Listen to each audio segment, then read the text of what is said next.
Hello, everybody. This is JP Engelbrecht, and instead of trying to get together and do a big meeting about the flying club results that have come in, I figured we would just take you through a little bit of a video and show you what kind of results we got back from the flying club survey.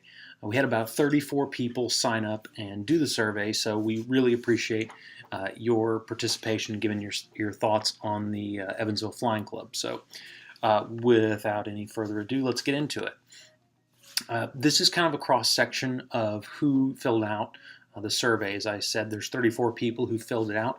Mostly it's private pilots and some people with IFR ratings, and then a smattering of other things. Not too surprising. But this is a pretty good turnout since we had a little bit over 60 people show up for the meeting. Having people of 34 or so fill out the survey, it's not too bad. What kind of aircraft should the Evansville Flying Club make available to members? Luckily, as you read this chart, it's pretty simple. It's from left to right. It descends in order of importance. So the what I will call lime green to teal to orange to gray to blue to light gray to darkish, that shows you the preferences. And it comes out pretty quickly that the number one thing that people are asking for in this group is an IFR certified training aircraft, like a 172. Sorry it cut off there on the bottom of the page. But that's the biggest selection that people were most interested in. Number two, right behind that, was basic training aircraft, which was a 172 without IFR. Then followed light sport, and then everything just kind of falls off. So the high performance aircraft like a 182 or a complex 182 with retractable gear, or a fancy go fast like a Cirrus or a twin engine, that stuff just kind of fell off to the edge. Most of the people who fill out this survey, it was really all about the IFR certified training aircraft, or 172. So it's nice that we have some coalesced data on that. How important is it for the Evansville Flying Club to provide training for students? Showed up that, luckily, as we preached in the session, it's very important, and everybody kind of agreed with that. So this is a good thing. What are the important social activities the flying club should do? Looks like y'all want to go hang out in the hangar, eat food, and just talk to each other. And every once in a while fly out for breakfast, or as you see in the middle of the page, it talks about a buddy system to get other people flying. What that was about was making sure people stay current, somebody to fly with and be safe. But really it's about hanging out in the hangars, oogling aircraft, eating food and having a drink, maybe a guest speaker here and there, and maybe fly out for breakfast. The rest of this stuff just wasn't really as top of mind as you might see, but very interesting. Y'all want to eat and hang out. Sounds good to me. How interested are you enjoying the Evansville Flying Club? Pretty good. If you take the top two scores here, the extremely interested and very interested, you get 24 people. That's not too bad. But as we'll see in a minute, it changes a bit when you start putting dollar figures. So hold this, and we'll get into it when it comes to a summary. Now, how interested are you becoming a board member or officer? Not surprising. You're not going to have as many people who want to be in the flying club as actually want to help run it. But from the extremely interested to very interested, that there's a pool of 10 people and maybe a moderate or two will come on, that's not bad. We initially think that probably 5 to 7 would have been a great number. If we end up with 10 to help run the club, that's great. So it means that there are people who are actually willing to put in the time. So I'm very happy about that. How likely are you to join the Evansville Flying Club for $5,000? Let's look at the extremely likely and very likely. You get about 12 people that say, yeah, I want to do it. But then you got the people, I'm not really interested, 12 that want to bail out. Let's look at it from 3,000, evens out. From the very likely and the extremely likely, you get up to 16.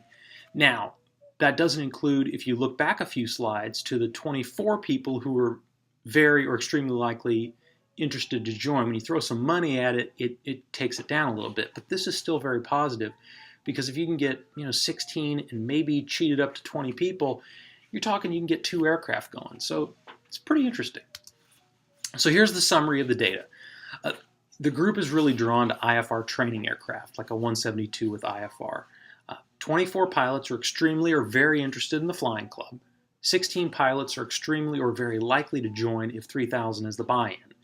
10 pilots extremely or very likely to join the board. Hangar hangouts and food is very important, and student training is important. So this is kind of what I mean. This is not a statistically accurate or perfect representation, but to get a 50% response rate from who showed up to the meeting is pretty good. So this will give us a little more guidance on how to push the club going forward. Speaking of that, some notes and next steps. This has got to be a team effort. No one person can do this. One of the reasons I decided to do this video was I couldn't figure out when I could get a next meeting on my calendar for February like we talked. So I said, well, I want to get this information out to everyone. Let's do it by a video. We really need to get the group together that said, hey, I want to help start this thing.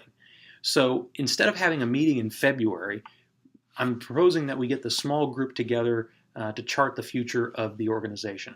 I can't do it all on my own. I'm interested in helping, and as a board member for the airport, we are the catalyst to get this going. I'm willing to help out with money and financing and to get it organized, but it's really the board members who will push this and to get it moving. So that's really the next step, is to get that small group together.